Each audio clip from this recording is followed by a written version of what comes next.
Puji Tuhan, kekasih Tuhan, pagi hari ini, pagi yang indah, di mana kita bisa menghirup napas, udara yang segar, semuanya ini adalah kemurahan Tuhan. Mari kita berdoa. Bapa Surgawi, pagi hari ini kami bersyukur, Tuhan sudah memberikan kami udara yang segar, kehidupan. Sungguh Tuhan, yang paling besar adalah keselamatan jiwa kami dalam Yesus Kristus. Mujizat yang paling besar yang tidak terbalaskan. Apa yang kami lakukan dalam pekerjaan Tuhan tidak cukup membalas kasih Tuhan begitu besar. Tuhan, kami cinta Tuhan dan kami cinta firman Tuhan. Kami mau menyimpan firman Tuhan dalam lubuk hati kami, karena itu menjadi kehidupan dan kesembuhan bagi jasmani kami. Puji Tuhan, dalam nama Tuhan Yesus Kristus. Amin. Mari kekasih Tuhan, kita akan belajar satu kebenaran firman Tuhan. Kita membaca di dalam Injil Yohanes. Injil Yohanes, kita membaca pasal 14 ayat 6. Pasal 14 ayat 6. Demikian firman Tuhan, kata Yesus kepadanya, "Akulah jalan dan kebenaran dan hidup. Tidak ada seorang pun yang datang kepada Bapa kalau tidak melalui Aku." Kekasih Tuhan, kebenaran firman Tuhan ini sering kita dengar dalam renungan harian, dalam khotbah-khotbah, di dalam ceramah-ceramah mengenai ayat ini, sehingga kita tahu betul ayat ini ada di dalam Injil Yohanes pasal 14 ayat 6. Kekasih Tuhan, kalau kita membaca secara keseluruhan dari ayat ini, maka kita bisa memahami betapa ayat ini sangat dalam pengertiannya. Kita membaca ayat ini secara keseluruhannya agar kita bisa memperhatikan teks ini berdasarkan konteksnya. Demikian firman Tuhan. Janganlah gelisah hatimu. Ini Yesus Kristus sendiri menyatakan. Percayalah kepada Allah dan percayalah juga kepadaku. Di rumah Bapakku banyak tempat tinggal. Jika tidak demikian, tentu aku mengatakannya kepadamu, sebab aku pergi ke situ untuk menyediakan tempat bagimu. Dan apabila aku telah pergi ke situ dan telah menyediakan tempat bagimu, aku akan datang kembali dan membawa kamu ke tempatku, supaya di tempat di mana aku berada, kamu pun berada. Dan kemana aku pergi, kamu tahu jalan ke situ. Kata Thomas kepadanya, Tuhan, kami tidak tahu kemana engkau pergi, jadi bagaimana kami tahu jalan ke situ? Kata Yesus kepadanya, Akulah jalan dan kebenaran dan hidup. Tidak ada seorang pun datang kepada Bapa kalau tidak melalui aku. Sekiranya kamu mengenal aku, pastilah kamu juga mengenal Bapakku. Sekarang ini kamu mengenal Dia dan kamu telah melihat Dia. Kata Filipus kepadanya, Tuhan, tunjukkan Bapa itu kepada kami. Itu sudah cukup bagi kami. Kata Yesus kepadanya, telah sekian lama aku bersama-sama kamu, Filipus, namun engkau tidak mengenal aku. Barang siapa telah melihat aku, ia telah melihat Bapa. Bagaimana engkau berkata, tunjukkan Bapa itu kepada kami? Tidak percayakah engkau bahwa aku di dalam Bapa dan Bapa di dalam aku? Apa yang aku katakan kepadamu tidak aku katakan dari diriku sendiri, tetapi Bapa yang diam di dalam aku, Dialah yang melakukan pekerjaannya. Percayalah kepadaku bahwa aku di dalam Bapa dan Bapa di dalam aku, atau setidak-tidaknya percayalah karena pekerjaan-pekerjaan itu sendiri. Aku berkata kepadamu, sesungguhnya barang siapa percaya kepadaku, ia akan melakukan juga pekerjaan-pekerjaan yang aku lakukan, bahkan pekerjaan-pekerjaan yang lebih besar daripada itu, sebab aku pergi kepada Bapa. Dan aku juga yang kamu minta dalam namaku, dan apa juga yang kamu minta dalam namaku, aku akan melakukannya, supaya Bapa dipermuliakan dalam Anak. Jika kamu meminta sesuatu kepadaku dalam namaku, aku akan melakukannya. Kekasih Tuhan, kebenaran firman Tuhan ini memberikan pemahaman kepada kita bahwa Yesus dengan Bapa itu satu adanya. Di sini dengan kita sudah melihat Yesus, maka demikian juga kita sudah melihat Bapa surgawi. Dengan demikian menyatakan bahwa Bapa surgawi yang sebenarnya, Sang Pencipta itu, dapat kita kenal di dalam Yesus Kristus. Bapa surgawi itu telah menyatakan diri menjadi manusia, dan di sini manusia yang sejati, bukan manusia jejadian. Yesus datang bukan tiba-tiba simsalabim menjadi manusia yang dewasa, dan tidak jelas dari mana datangnya, apakah dari planet Mars, dari planet Venus, Jupiter. Dia harus lahir melalui seorang perempuan muda yang masih perawan, yaitu Maria.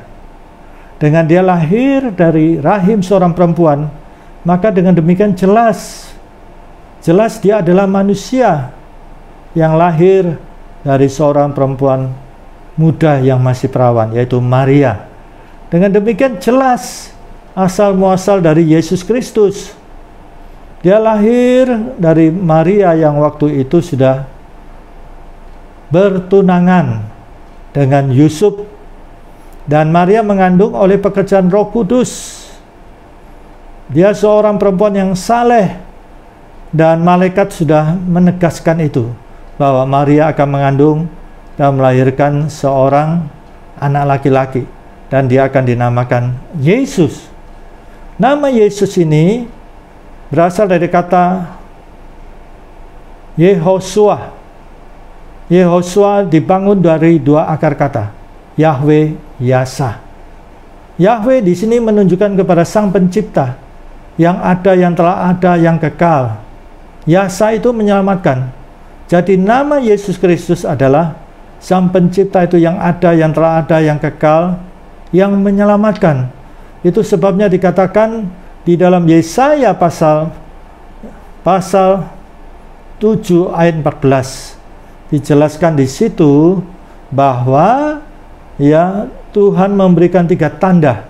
Seorang perempuan muda yang masih perawan akan melahirkan anak laki-laki, dan dia akan dinamakan Immanuel. Nah, di sini dipertanyakan mengapa dikatakan dinamakan Immanuel. Mengapa tidak kemudian diberi nama Immanuel? Immanuel ini kalau saudara membaca di dalam Injil Matius waktu kelahiran Yesus Kristus, Injil Matius pasal 1 mengenai kelahiran Yesus Kristus, malaikat menegaskan bahwa Immanuel itu berarti Tuhan yang menyertai kita. Jadi Yesus Kristus itu lahir adalah Sang Pencipta itu telah menjadi manusia dan hidup di tengah-tengah manusia, yang adalah yang telah ada, yang kekal, beserta kita, menyertai kita. Itulah sebabnya di dalam Yesaya pasal 9 ayat 5 dan 6 dikatakan bahwa Sang Anak itu, Sang Putra itu akan disebut, lihat, penasihat ajaib, Allah yang perkasa, Bapa yang kekal, Raja damai, besar kekuasaannya, damai sejahteranya tidak berkesudahan, kerajaannya adalah keadilan dan kebenaran sampai selama-lamanya. Nah, lihat Sang Anak, Sang Putra. Coba kita lihat dalam sejarah keberadaan manusia dari Adam dan Hawa sampai kita sekarang ini. Siapakah yang sepatutnya sebagai penggenapan nubuatan Nabi Yesaya ini? Maka dengan yakin kita katakan hanya Yesus Kristus. Yesus Kristus, dari namanya saja kita sudah bisa memahami. Yesus dari kata Yehosua, Yahweh, Yasa, Sang Pencipta yang ada, yang telah ada, yang kekal, yang menyelamatkan. Sedangkan Mesias itu adalah yang diurapi. Ketika Yesus menerima baptisan yang dilaksanakan oleh Yahya Pembaptis, Roh Kudus turun seperti burung merpati, dan Allah berfirman, inilah anakku yang ku berkenan, anakku yang ku kasihi. Nah, dengan demikian jelas saudara, Yohanes 14 ayat 6 menjelaskan di dalam ayat 6 Yesus sendiri mengatakan, akulah jalan, kebenaran dan hidup. Tidak ada seorang pun sampai kepada Bapa. Sangat jelas sekali bahwa Yesus dengan Bapa itu satu adanya. Jalan kebenaran dan hidup. Bukankah manusia duniawi ini ya sangat-sangat membutuhkan tiga hal ini? Ya. Lihat, jalan kebenaran dan hidup. Dia disebut jalan karena dia berasal dari surga. Dan dia tahu jalan ke surga karena dia berasal dari surga. Kebenaran. Kebenaran di sini dikatakan di dalam Yohanes pasal 1 ayat 1 sampai dengan 5 bahwa Yesus itu adalah firman itu. Ya. Lihat, firman itu telah menjadi manusia. Yohanes 1 ayat 14. Yaitu Yesus Kristus. Yesus itu adalah firman telah menjadi manusia. Kalamnya Allah. Yohanes 1 ayat 1 sampai 3, pada mulanya adalah firman. Firman itu bersama-sama dengan Allah, dan firman itu adalah Allah. Dengan demikian saudara kita tahu firman itu adalah Allah. Segala sesuatu telah diciptakan oleh firman. Nah, di sini firman itu telah menjadi manusia, yaitu Yesus Kristus. Dan selanjutnya dikatakan di dalam dia ada kehidupan. Dalam Yohanes pasal 1 ayat 5, bahwa di dalam firman itu ada hidupnya Tuhan. Dalam bahasa Yunani, zoe, hidup yang berkualitas, hidup yang lebih dari kelimpahan materi, hidup yang berkemenangan, hidupnya Tuhan. Lihat, seorang jenius, seorang profesor bisa menciptakan robot yang bisa bekerja sesuai apa yang sudah diprogram. Tetapi perhatikan, dapatkah profesor menciptakan semut? Tidak bisa. Lihat, semut itu bisa berkelompok, bekerja sama, bergotong royong, menyediakan makanannya. Nah, di sini kita lihat ciptaan Tuhan begitu luar biasa. Tuhanlah yang mempunyai kehidupan itu. Nah, di dalam firman ada hidupnya Tuhan. Kasih Tuhan, setiap pribadi menerima Yesus, dia menemukan jalan ke surga, kebenaran yang sejati, dan hidup kekal di surga. Yesus Kristus. Itu sebabnya di dalam ayat 1 Injil Yohanes 14 ayat 1 dikatakan, jangan gelisah, jangan cemas hatimu. Jangan gelisah, jangan cemas hatimu. Aku menyediakan tempat bagimu, yaitu surga yang indah, surga yang mulia, surga yang kudus, penuh kebahagiaan sampai selama-lamanya. Sampai ditegaskan tidak ada seorang pun bisa sampai kepada Bapa. Sang pencipta itu, Yahweh itu, ya, dia sudah menjadi manusia, yaitu Yesus Kristus. Dengan kita mengenal Yesus, kita mengenal Sang Pencipta. Nah, kekasih Tuhan, hidup ini hanya fana sementara. Jangan keliru, jangan sampai kita spekulasi, apalagi berhubungan dengan hidup kekal di surga. Jangan sampai terlambat, ya, karena Yesus mengatakan di luar aku, mereka yang menolak aku di bawah hukuman. Nah, jangan sampai kita kena hukuman dan masuk ke tempat kekekalan, yaitu neraka, di mana api tidak pernah padam, ulat-ulat tidak pernah mati, siksaan selama-lamanya. Tidak bisa keluar dari situ. Siksaan selama-lamanya, api yang tidak pernah padam, ulat-ulat, cacing-cacing yang tidak pernah mati. Nah, ini, jadi kesempatan itu ada selagi kita masih hidup ini, masih bernapas. Yesus datang untuk menyelamatkan umat manusia, karena semua manusia sudah jatuh dalam dosa. Adam dan Hawa jatuh dalam dosa dan membawa dosa kepada semua umat manusia, kepada kita juga. Dosa asal, demikian juga dosa perbuatan yang kita lakukan dalam kehidupan sehari-hari.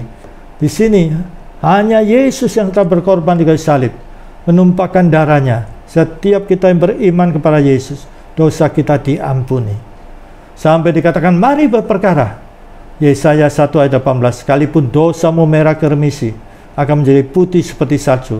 Sekalipun dosamu merah ke sumba, akan menjadi putih seperti bulu domba. Mari kekasih Tuhan, jangan keliru, jangan terlambat. Yesus Kristus adalah jalan, kebenaran, dan hidup. Tidak ada seorang pun sampai kepada Bapa surgawi kalau tidak melalui Yesus Kristus.